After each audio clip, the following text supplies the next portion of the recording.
And there we are. Welcome to Silent Book Club Author Chats, everyone. So happy to have you here.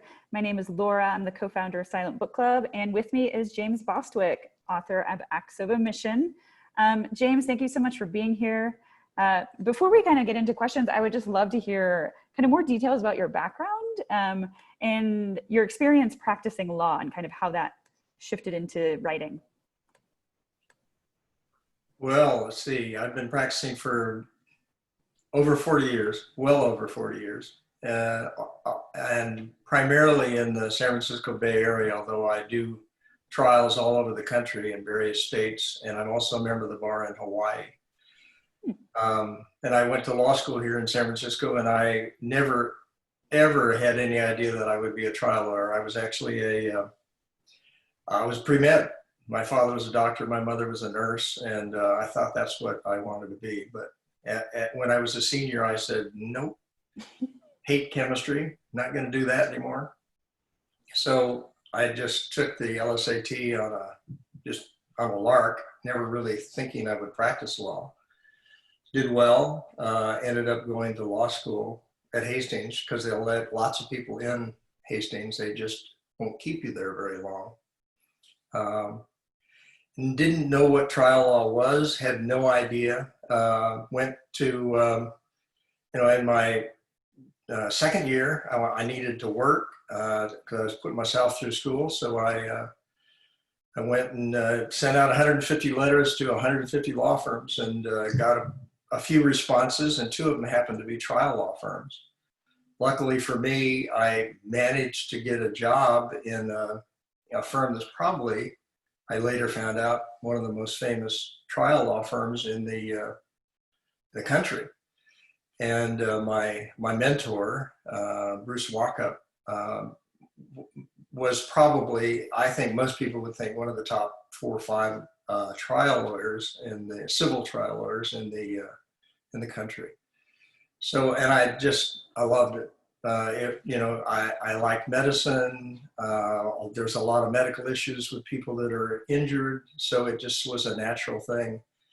And that's how I started with that. And then about 10 years there, I was a partner there. Some other guys and I decided to go off on our own, have our own firm. And we just loved what we were doing. Been doing the same thing ever since. And I've been very lucky because a lot of people go to work. That's how they feed the kids and pay the rent.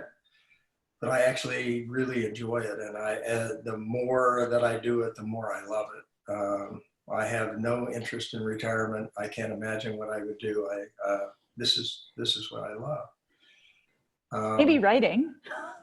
Well, maybe writing. Yes, I like writing too. Well, I mean, all I did was write briefs once in a while, but when you write a brief, you have to tell a story to the judge, so the judge will really read it and be interested enough to read the rest of it and to look at what you're saying. And so I didn't realize it, but I learned a little bit about that process there.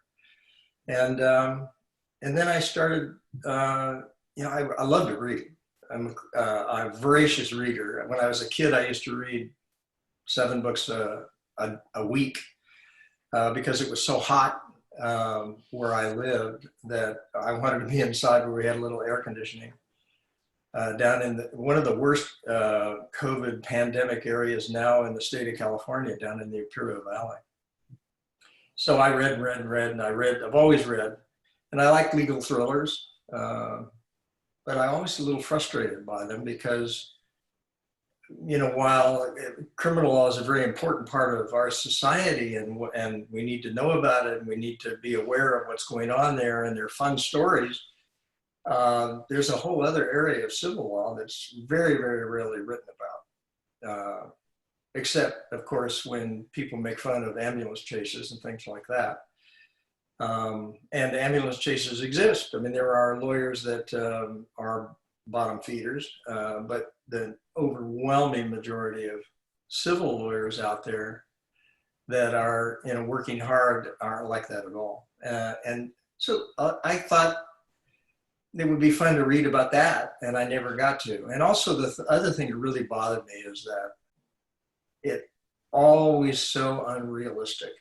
everything I read was not the way it really is in a real courtroom. It's not the way it is with real clients. It's just, it's fun for movies and things like that. It makes it interesting and makes for fun reading.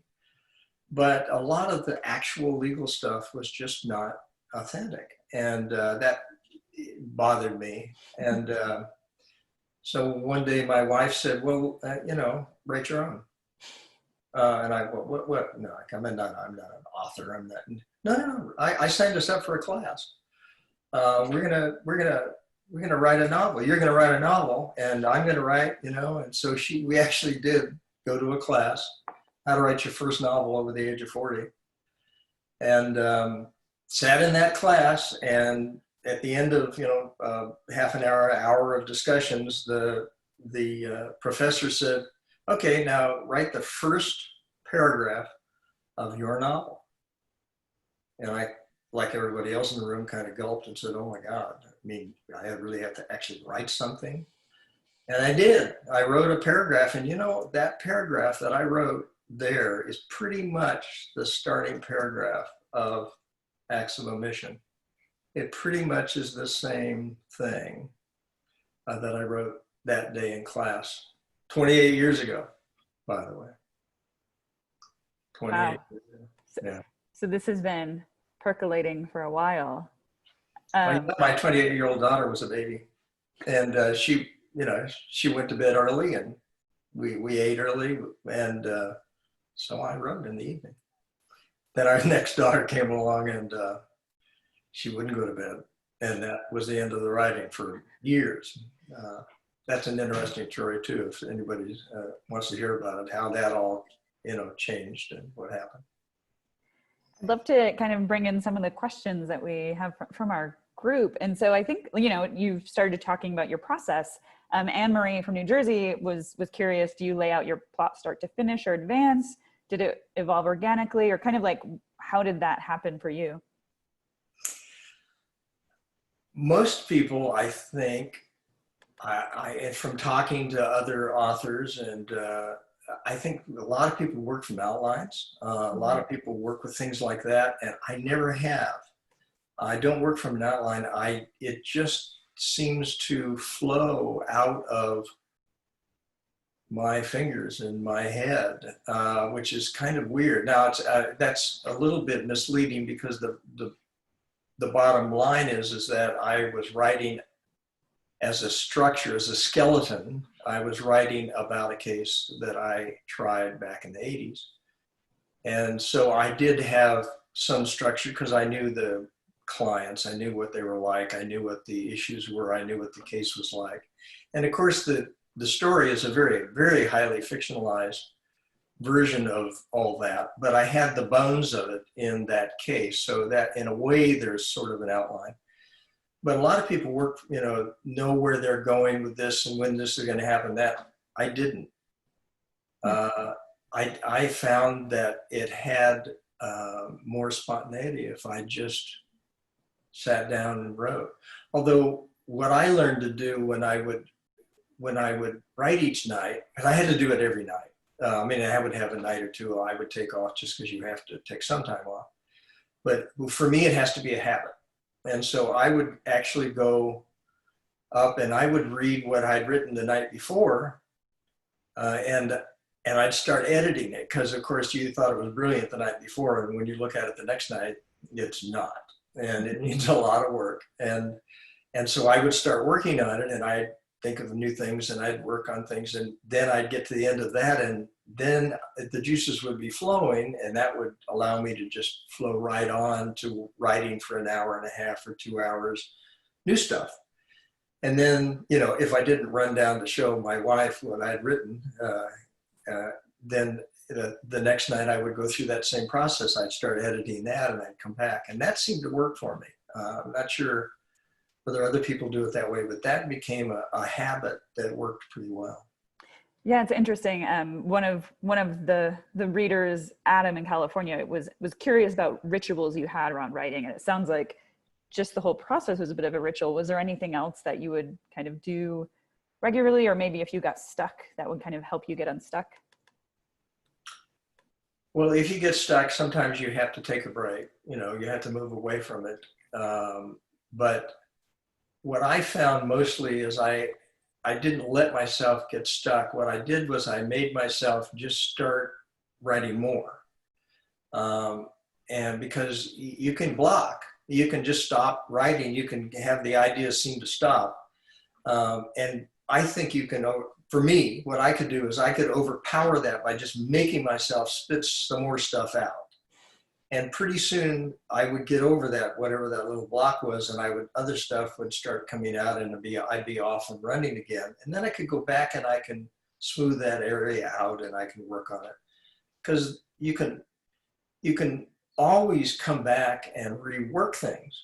But if you spit it out, if you get it out there, then you know, it doesn't. You don't run into block as often. You don't overthink it, and I think overthinking it is a problem. Yeah. So it started 28 years ago, and then it obviously took time to complete. What kind of got you to that point of it being ready to go? Well, of course, I'd shown what I had. Actually, for what helped a lot too was that this class that we were in, when we were done with the class, about 10, 12 of us that were more serious and trying to keep going would meet either at someone's house or at the professor's apartment, and we would read to each other what we'd written in the last month, and we'd criticize it and go over it from a very constructive standpoint, and that helped a lot. And then that stopped after about a year or so, and I just kept going. I had about 2/3 written when our next daughter was born. She's 2.5 years younger than the 28-year-old. And so then everything just ground to a halt. It stopped because, you know, I didn't have the writing time in the evening, and I was trying cases. I was working full time. And of course I didn't write when I was trying a case, because that's a 24-hour, 24/7 commitment. But it just sat there then, and it sat there for years. And one day, about 10, 12 years ago, I thought, you have 2/3 of a book written. A couple of people have read it and they liked it, but you're not done. I mean, that's kind of stupid. Why don't you finish it? So I did. I sat down and I finished the last third. And then I had about 550 pages of manuscript. And then what the hell do you do with that? I had no idea what to do with that. I didn't know any publishers. I didn't know any agents. I didn't know any editors. I actually had one person that I hired to help me edit it, and oh, that was a mistake. As I look back on it now, actually she was right, but I just couldn't stand any of her criticism, so I had a problem with that. In reality, she was really right on a lot of things. And so it just sat there. And so then I'd had a client that was a movie producer, and his little boy was born with a birth injury, and I represented his child, and he got very involved in the process and wanted to come and sat in on the depositions when we took testimony of the doctors, and he really enjoyed the process. We became friends. And he heard somewhere along the line that I'd written a book, and he said, "Can I read it?" And I said, "Well, yeah, sure," thinking, oh my God, he's a movie producer. I mean, they get hundreds of things to read, of course, thousands. So I gave it to him, and of course, didn't hear back. And I thought, well, he's not going to be a friend anymore. He hated it, obviously. 4 years later, he called me up and said, "Jim, I finally read the damn book. I love it. I want to make a movie out of this." He said, "My favorite movie and book in the legal genre is The Verdict." And, you know, Paul Newman, he was great in that and everything. He said, this is as good or better. He said, "I want to make a movie out of this, but we got to get you published." Mm-hmm. So he helped me find some agents. the agents helped, one of them who's, Tom Clancy's agent and editor he helped a lot with the editing. He had a lot of good ideas. So that helped. And so, but still, we sent it out finally when we worked on it and things, and they sent it out. 10 publishers said no. And that happens, I take solace in the fact that J.K. Rowling was turned down, 30, 40 times. Mm-hmm. And I take solace in the fact that John Grisham, he couldn't get A Time to Kill published. He was rejected 30 times. He was almost ready to give up. It was only published after the other two were successful. And I thought it was his best, personally. But so I take solace in that. And and he finally called me, one of the agents, and he said, okay, here's the deal. It's too long. They don't want to publish a book that's 550 pages long. You're a new author. It costs them a lot of money to publish a book. So you need to cut 100 pages out. I said, really?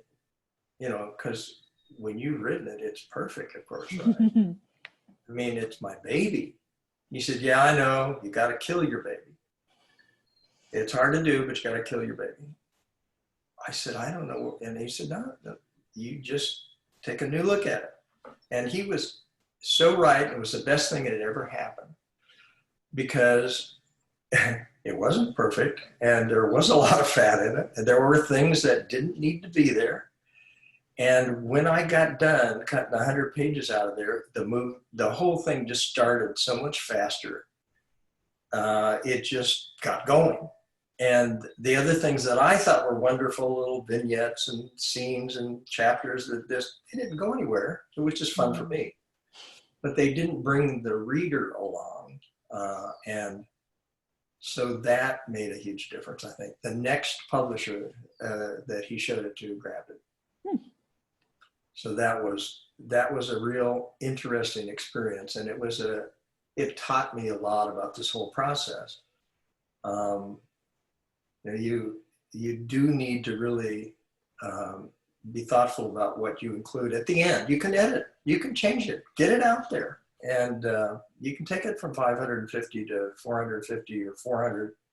I think it's 430 pages now, and it can really make it better. It can make it something that the reader will enjoy more.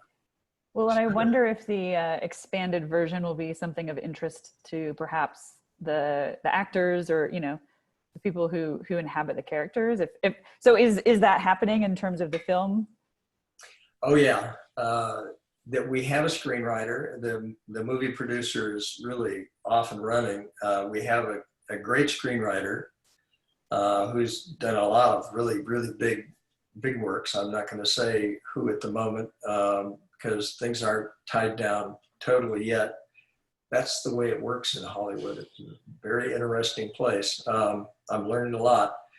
But the bottom line is that the screenwriter that he sent it to, which was his top one that he really wanted to go to, said, I don't want to be paid for this. I want to have a piece of the action. I think this is so good that it'll make a marvelous movie, and I want to do it basically on comp, which I thought was wonderful to hear.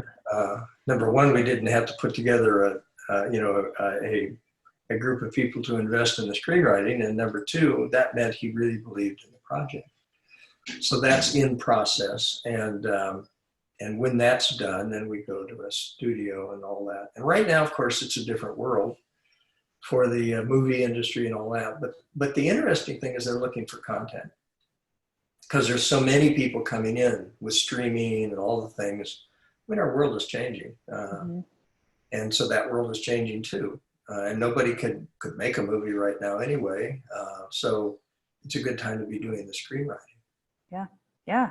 Timing worked out well. And this was something I was curious about, and Carolyn also wrote in, and I'm going to read the full quote, but she said, I started the book yesterday and I can't put it down. With any luck, this will be the beginning of a series. And I was curious as well, will there be more books kind of telling these character stories, or what is the book plan? Well, it started out, my concept was a trilogy. Okay. And it could be more than a trilogy, but that's my concept. And obviously, toward the end, I did leave a few questions in the reader's mind as what's going to happen next. That was, of course, on purpose. I also think it's important for the reader to not have everything answered. At the end of a book, I want to put in my own thoughts about what's going to happen too. So it isn't always bad to have things not fully explained at the end. But yes, the plan is for more, and a lot of the people that came to life in that book. I mean, a lot of the characters are completely imaginary; they're completely made up. In other words, they're very, very real people. That people that have read it, that know the industry and knew that case, and know that the lawyers in the Bay Area knew exactly who that character was supposed to be. But some of the fun people, like Clint, the investigator, who, there isn't really a real Clint in real life, but he's an amalgamation, of course. Many investigators I've known and some really interesting people I've known. And he would be fun to get more involved in the next book, I think. And that might be happening. And I think Harry is a pretty interesting character. And there are always interesting people like that hanging around the courtroom. And he, of course, is an amalgam of other people. And Harry, I suspect, is going to show up with some real interesting participation in some of the future works that involve our friends. Mm-hmm. And I feel like in a similar theme, Mary had written in and asked, she asked, how do you identify with your main protagonist? And I would be interested in that. Do you identify? Yeah, well, I tried the case. I was divorced. I had kids. I didn't fall in love with my best friend's wife. Girlfriend. That didn't happen, of course. The things that have to be, fun things that you make up, but things like that and similar things happen in people's lives that I know or my life. But the lawyer in it, the guy who is thinking about these things, the guy that is trying to figure out what to do with this case and whether he should take it, agonizing over the various things that are going on in his life, that's very much patterned after a person similar to me. So speaking of real life, there's a couple of comments in the chat that I wanted to bring in. Laura mentioned that this is the first courtroom book I read that was close to real life case prep and trial. So it sounds like maybe she's speaking from some experience. But at the beginning, you mentioned that you were really frustrated with a lot of the books that you were reading that, seemed overly dramatic. Can you talk a little bit about, what it was that you felt was compelling for people to hear that we hadn't seen in other books? Yeah, that definitely was one of the highly motivating factors as I was writing. I wanted to tell a fun story. I wanted it to be something interesting to read. I wanted it to have twists and turns. I didn't know what was going to happen from one day to the next when I was writing. That was kind of fun. And I'll tell you some more about that too. But I wanted people that were reading it to really get a view inside the life of a lawyer that does that kind of work. When you're a civil trial lawyer that represents badly injured people, you have people that depend on you their life is often destroyed. I represent families. The mothers do nothing but take care of their brain damaged children. Night and day, 24/7, it's their life. And if I can't help them, and maybe I won't be able to, but if I can't help them, that's going to be their life for decades. And if I can help them, I can give them some financial security. I can give them people that are qualified coming in to work with their little people so that they can step back and be a mom instead of an attendant, instead of a nurse. I can bring people back to the point where a husband and wife can actually have a relationship again instead of be just devoting their life to the care of their child, their loved one. Those are devastating things that happen, and they're around us in our lives. Some people might have a lawsuit out of it, and many people don't. But if they do, and if I can help them, that will make such a huge difference for them. It can. And that's a passion that those of us that do this have. But it's sometimes we get carried away with the passion. We have to remain objective. We have to be careful about what we take because it's very highly risky. And if I take the wrong case on and I pour my life and all of my assets into it and we lose, the family's not only devastated, but I may go bankrupt. And there probably is not a lawyer out there that does what I do and has done it for a number of years that hasn't at one point or another had to bet the farm on a decision they made about a case. And we don't know when we do that. It all depends on the jury. And you don't know what the jury is going to be like. You don't know how they're going to look at the facts. And it can be a little bit like going to Las Vegas. The house, you're not the house, and the house usually wins in the long run. It's a difficult entrepreneurial business, and I wanted people to get a little bit of a flavor for the risks, the dilemmas, the ethical dilemmas that the lawyer gets into. When the settlement that is offered would pay off the bank and keep you going for another 6 months or a year, that's really tempting. But that's not what you're supposed to make the choice based on. You're supposed to make the choice based on what is the best for the client and what is the right thing for them. And that's easy to say, but what is the right thing for them? You don't know. You cannot predict. It's very difficult because you may say to them, well, we should go, that's not enough money. And then when you lose, then what? Then all that money that was on the table is gone. It's a very, very difficult process, and it's fraught with things that the clients have to worry about and you have to worry about. And in the end, the client has to say, what should I do? And I wanted people to understand a little of that and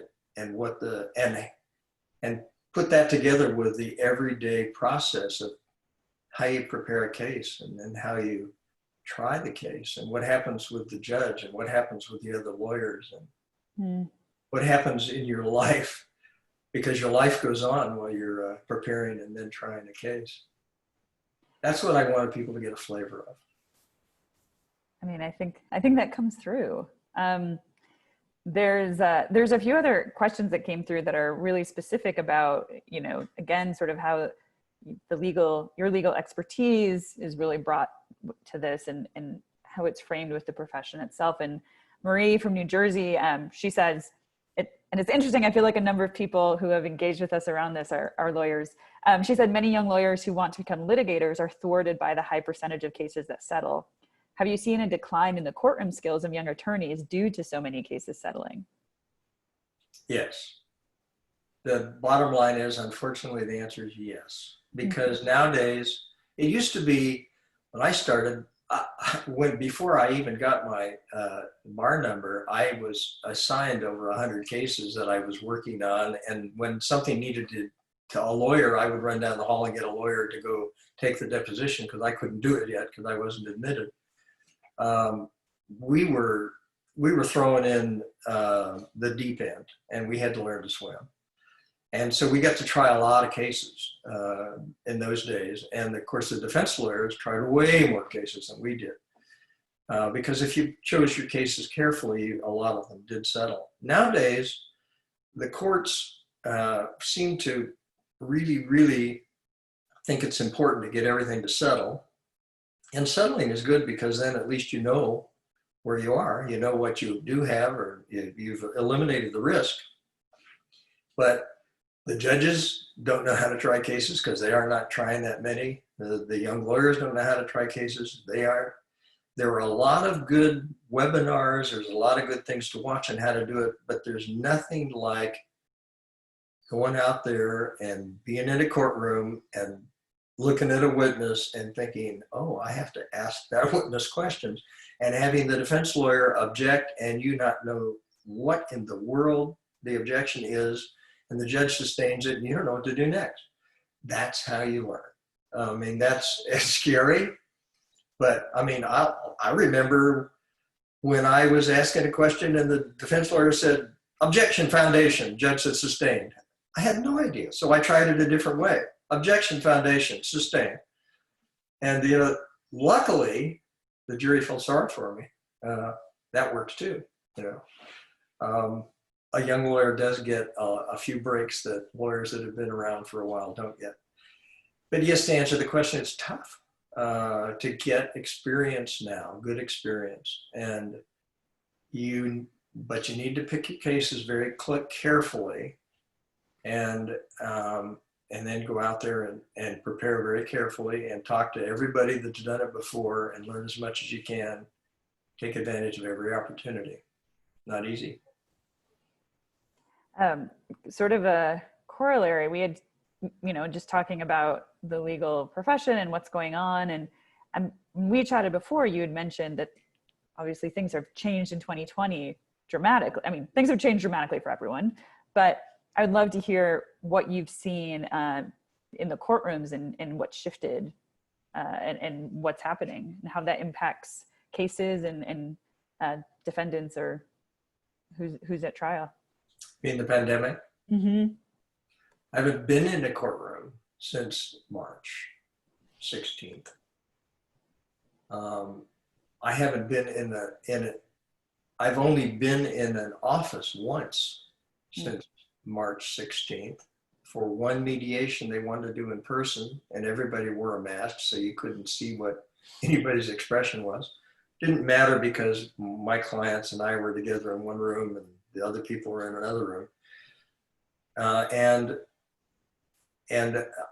All other court appearances have been on the phone. Mm-hmm. There have been virtually no jury trials. Our world has changed. I don't think even world wars have had the impact on the American justice system that the pandemic has had. If you think about it, in reading the book, what was it all about ultimately? The jury trial. Mm-hmm. What's the jury going to do? It's a thumbs up or thumbs down. Somebody wins, somebody loses. Not if you settle, but every decision to settle, every decision is based on what you think the jury is going to do. If you can't get a jury sat safely, if you can't put people in a courtroom and have them be able to see each other, and the jury be able to talk with themselves among themselves when it's time to deliberate, and be able to actually look at a witness and see them and kind of up close and personal as much as you can in a courtroom, see whether they're sweating, see whether they're nervous, see how they adjust in their witness chair, see how they react to the cross-examination. That's what it's all about. And that's what makes the jury trial.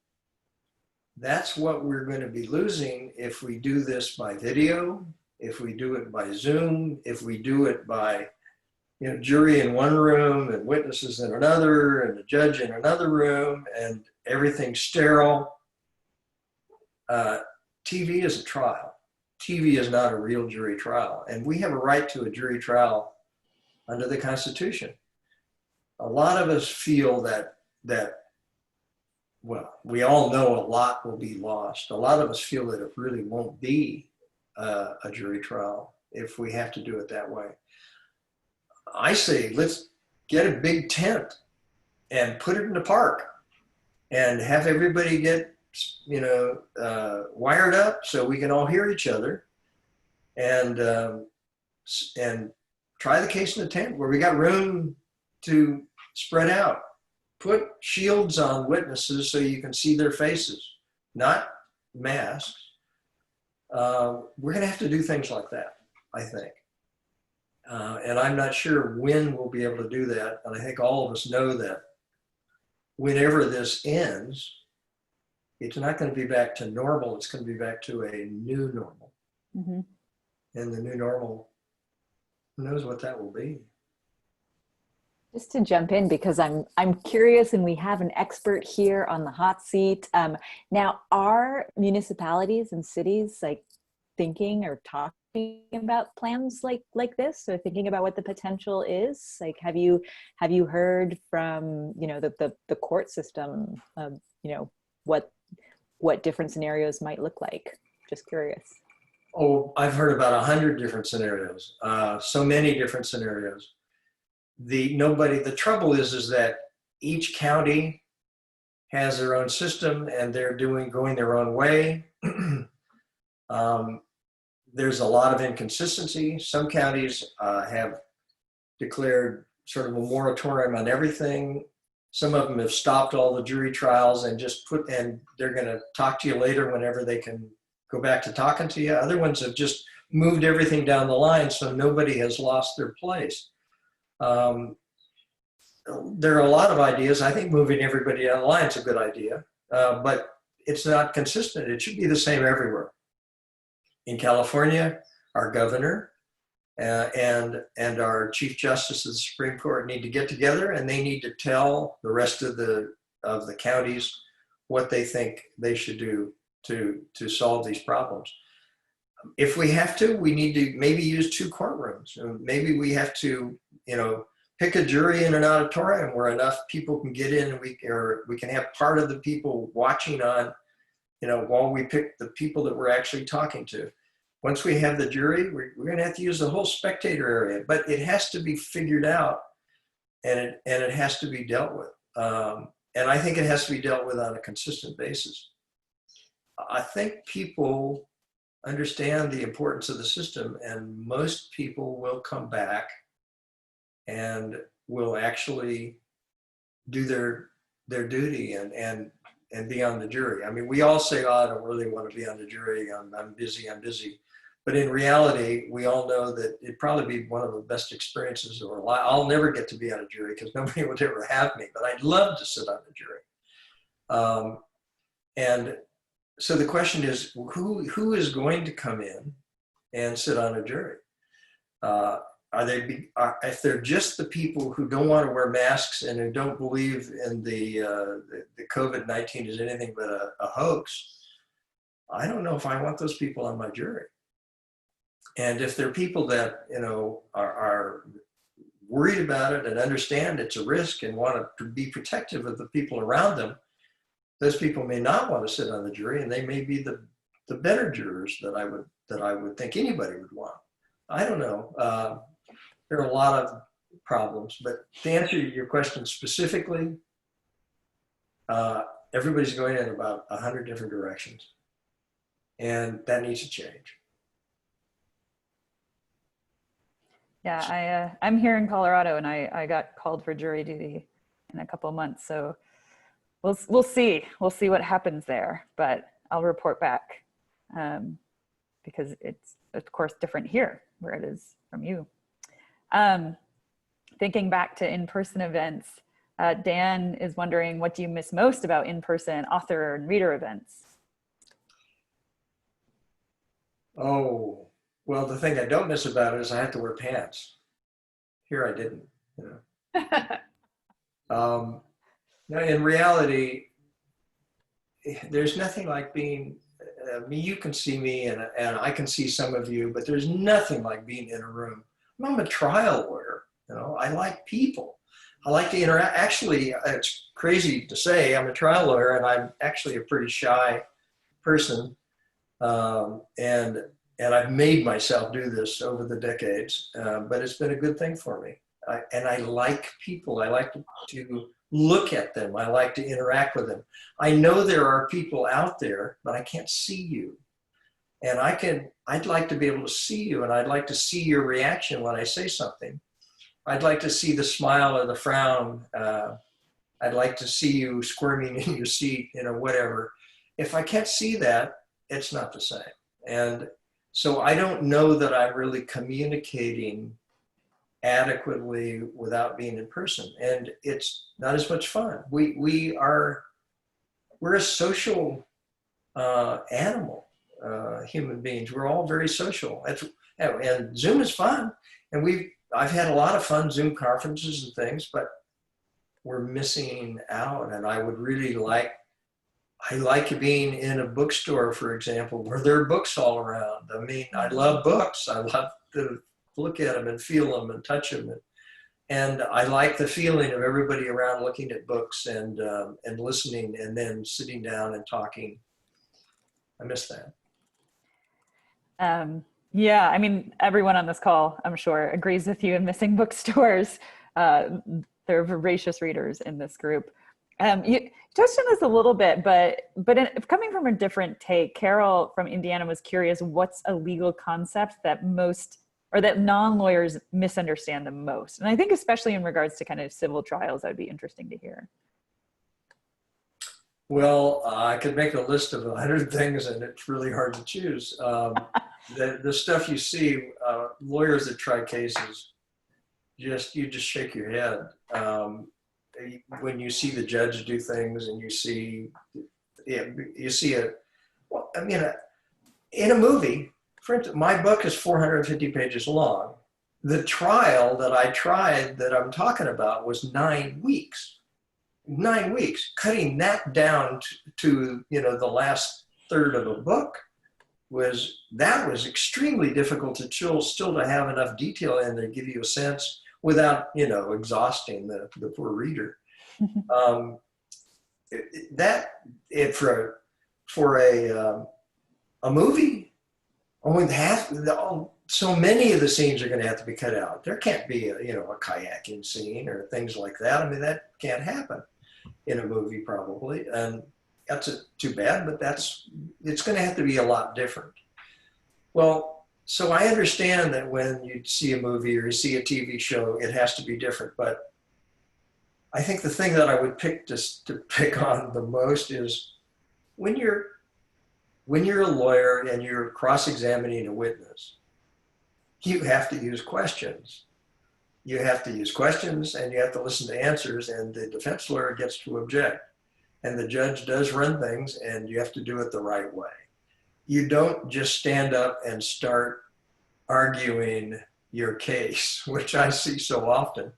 They just ask one or two questions, and the next thing you know, they're arguing their case to the witness, when wanting the witness, I guess, at the end to just nod their head and say, yeah, and then you're like, wow, that'd be great if it worked that way, but you'd be thrown out on your ear. The judge would say, we're having a break now. Mr. Bostwick, don't you ever do that again in my courtroom. It doesn't work that way because it's a process, question and answer. It's an advocacy process. And the other guy, we don't object a lot, by the way. I want to make sure you know that. We don't object a lot because juries don't like that. They want to hear what the facts are. But the facts have to come out the right way, not the lawyer telling everybody what the lawyer thinks. That's not the way it should be. But that's what happens in a legal drama often, is the lawyer ends up just telling everybody what they think. I don't think anyone's ever said that Hollywood needs more lawyers, but maybe they do for their consulting. And yes, hopefully you'll be able to provide expertise when this gets crafted into that film experience. Yeah, carefully crafted a screenplay with a real cross-examination that's short and punchy to the point, but that's what I'd like to see, not just an argument, Right. Has anyone ever said, you can't handle the truth in a courtroom setting? To me? To you? Well, I don't know. In the courtroom, they couldn't really say that unless it would be the judge, and the judge wouldn't say that. I have had people say that to me. Out of the courtroom, of course. Many, usually your adversary thinks you can't handle the truth, and I usually think that about them. But that's because they're doing their job and I'm doing my job. And the reality, we have to remember to be objective. And the truth is the truth. The question is, what truth is it, and who's right about it? And the jury gets to decide that. That's the wonderful thing about our system. In reality, the jury decides what the truth is. So I want you to be subjective next and answer a couple questions about what your favorite authors were growing up, from Tina. Oh gosh, well, there was, I hate to tell you how many years ago that was, but so it's, when you're in your 70s, you don't remember names as well. But I certainly remember Thomas B. Costain, because I loved historical novels, and he wrote wonderful historical novels. I read every historical novel I could get my hands on in the library down in Little Imperial Valley. And I loved Louis L'Amour and Zane Grey, of course. What kid doesn't like Zane Grey? So they're, mostly adventures, of course, because I was a kid, and I still read adventures because I'm still a kid at heart. So more recently, what are some of the best books you read in the last, let's say, year or two? The last, of course, I read a lot of fiction, but I'm not real smart, but I'm smart enough to listen to my wife. And when she says, you've got to read this book, eventually I do. And Just Mercy is a fabulous book by Brian Stevenson. I hope all of you have read it. If you haven't, you absolutely should. I think it should be required reading for everybody in North America. I say North America because the Canadians are in here too. And it's just stunning. It's stunning in the 80s and 90s that I thought that, of course, we all know with Black Lives Matter that it's not over. Nothing's ever over. We have to keep working on it every day. But to hear what was going on in the 80s and 90s is stunning. And it's well written, and I'd read, and I'd have to walk away for a while, and then I'd come back and read it, and I had to walk away for a while. It's just hard, but That's what I did. Yeah, it's important. And I thought Educated was fabulous. Tara, what an incredible book she wrote, and what incredible life. So those are two that are really just real important in my mind. Very different, but remarkable reads. Then of course I read Michael Connelly and everything else. I read all the fun stuff. Oh yeah, you've got to get a break from Just Mercy. No, you don't, and you shouldn't. It's stunning, but it should be required reading, I think. I definitely agree. Yeah. Well, I have a few things to say to wrap up. So I just wanted to start by saying thank you so much for taking this time. It was so wonderful to chat and hear more about your background. And I've heard you speak, and we've spoken a few times now, and I really enjoy hearing your perspective and coming from such a truthful place, and honest and earnest, and how much you care about what you do and the people that these characters that you write about. We also wanted to we were going to do one giveaway on this call for the folks who joined us today. So we're going to do the 10 books a little bit later, but we wanted to do sort of the big $100 book prize booked gift card. And while I was talking, Guinevere did a random drawing. And so Natalia Johnson, congratulations. We'll be reaching out, but you are the winner of our gift card giveaway. So that's great. Congratulations. Yeah, well, we'll be excited. If you haven't read it yet, hopefully you'll get Just Mercy with that. Wanted to do one more thing with the group as well. And if you have a copy of Acts of Omission, we'd like to ask you to sort of hold it up, because we'll take a screenshot with it, because this is always fun. And Guinevere, were you able to take that or no? I'm getting it now. Okay. Let me just double check. Okay. I'm actually going to pause recording now too.